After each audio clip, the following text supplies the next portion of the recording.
Lynne McTaggart was a woman who didn't believe in miracles.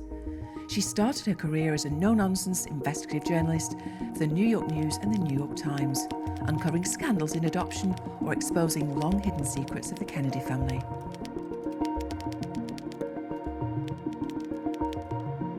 One day after discovering scientific evidence for spiritual healing, she wondered why should it work? It seemed to turn all of the laws of science on its head. She suspected the answer lay in quantum physics, but after researching the work of frontier scientists at prestigious universities around the world, she discovered, to her astonishment, a scientific revolution science, a completely new view of the world. The result was her internationally best-selling book, The Field, now considered a Bible of the New Age and lauded around the world.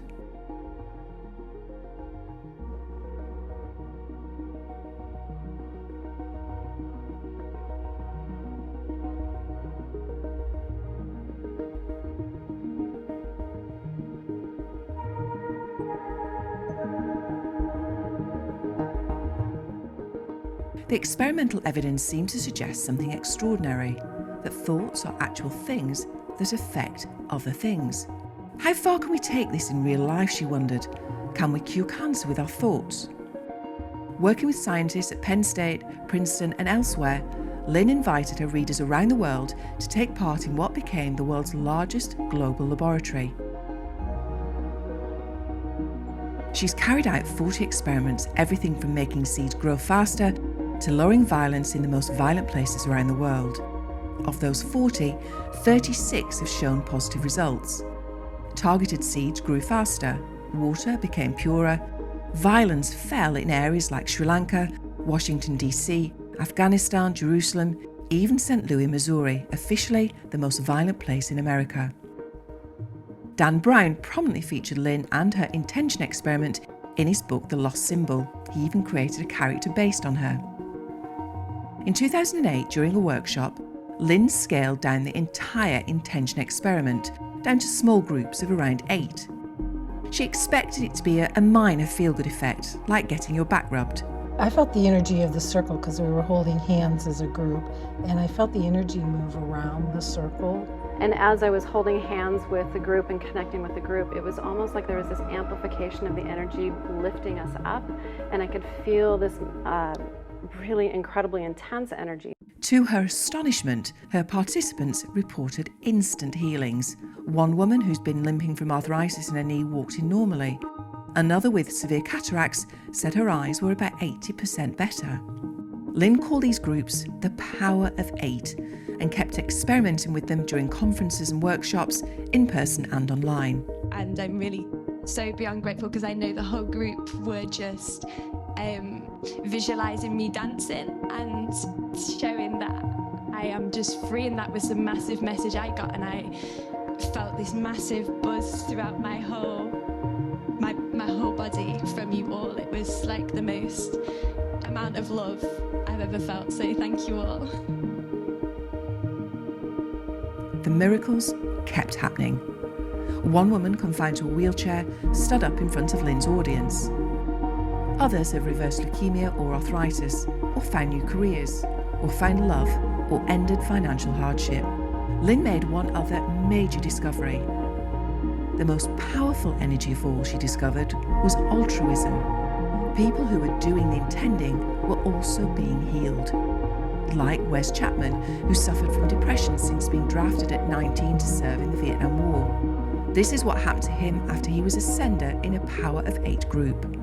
When I went to bed that night, now this is the second night after the experience, I woke up in the morning with a clear memory of the most lucid dream, is what a rational person would call it. I call it a vision.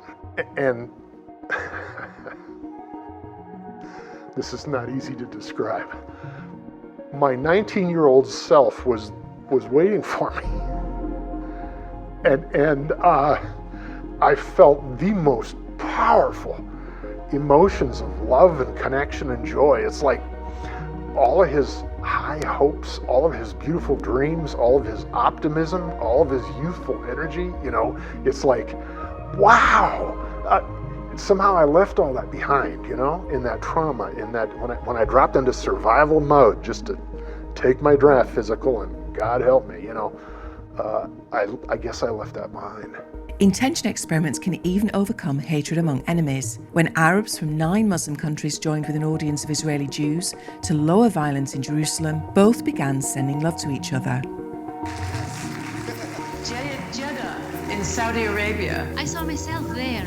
I felt very strong love for the Jews, in spite of our raising up to hate the Jews. Beautiful feelings, beautiful images of unity, oneness, love, and peace.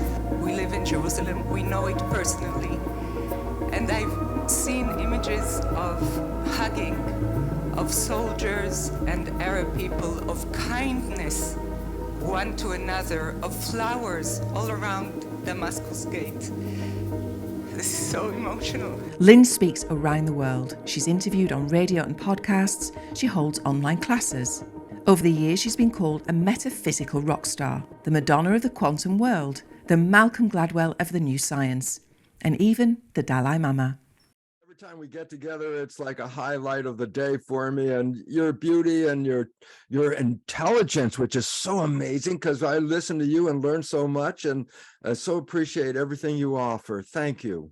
You, Lynne, you are my hero, and I want to say that face to face to you, and I've said that to thousands of people when you weren't around, because you have pioneered the very thing that we teach. And you're the first one who has put the groups together, who has studied coherence, and actually looked at it before anybody was measuring it, and you were measuring it. And so I look at that and go, does anybody really understand how, first of all, how long you've been doing this, and also that you were the first one in my book. You're the first one who's ever tried it.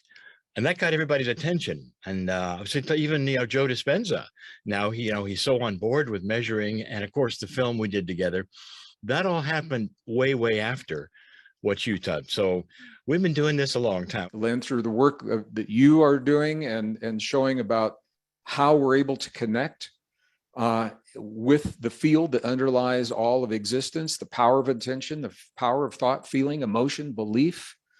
All of those things is a new human story.